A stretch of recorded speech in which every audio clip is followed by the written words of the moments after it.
Após o fracasso do sistema de capitanias hereditárias, em 1548, o regimento de Almerim instituiu o governo geral.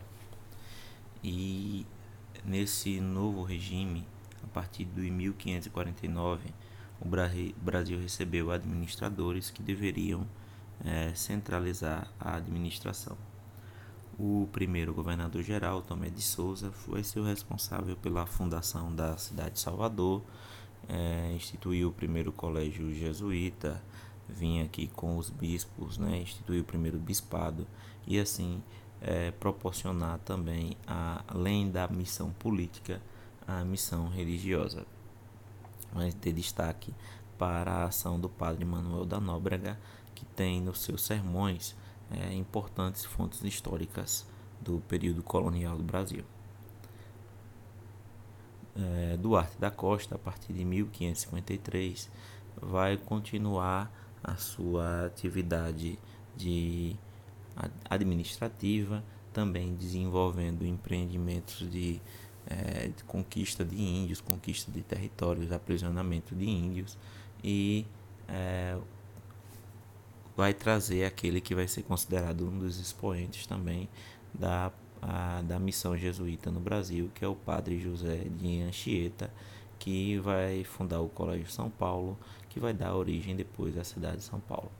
É durante o governo de Duarte da Costa que vai acontecer um dos primeiros episódios de invasão ao território brasileiro, invasão e tentativa de colonização por parte de estrangeiros no território brasileiro, que é o episódio conhecido como França Antártica, onde onde os franceses vão se instalar no Rio de Janeiro, junto com o apoio de alguns grupos de índios, principalmente os grupos tamoios, que vão fundar a Confederação dos Tamoios e vão guerrear contra os portugueses, e assim os franceses vão permanecer no território brasileiro durante um bom tempo.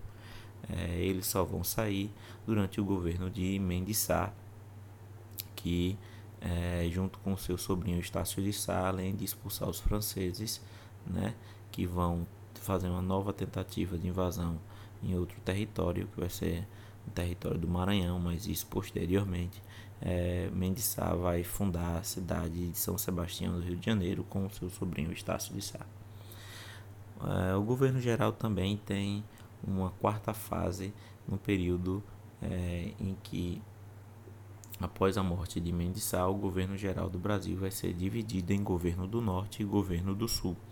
Esse governo do Norte, essa divisão tinha como intenção facilitar a administração por causa da grande extensão territorial que já estava se tornando um fardo pesado. Lembrar que inicialmente o sistema de capitanias hereditárias era um sistema muito descentralizado e não funcionou, e o objetivo da coroa ao instituir o governo geral foi justamente centralizar, mas não tendo sucesso, eles decidiram dividir em dois governos, um com sede em Salvador, que era o governo do Norte, e o outro com sede no Rio de Janeiro. Essa experiência vai durar até 1578. Depois esse governo vai ser reunificado e somente em 1621 vai haver uma nova divisão. Essa nova divisão vai compreender aqui dois governos, dois estados dentro do nosso território.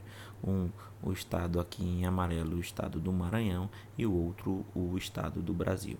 O estado do Maranhão, que também posteriormente vai ser chamado de estado do Maranhão Grão-Pará, ele vai ter como sede inicialmente São Luís, que é a capital do Maranhão, e foi ocupada pelos franceses. Esse nome inclusive se deve ao rei Luís. E após serem expulsos, os portugueses vão retomar esse território e vai torná-lo sede do novo governo, e o outro estado, o estado do Brasil, vai ter sede em Salvador. Depois essa sede vai migrar para o Rio de Janeiro, assim como a sede do estado do Maranhão vai migrar de São Luís para Belém. Bom, para finalizar essa visualização do governo geral, é importante perceber a diferença aqui.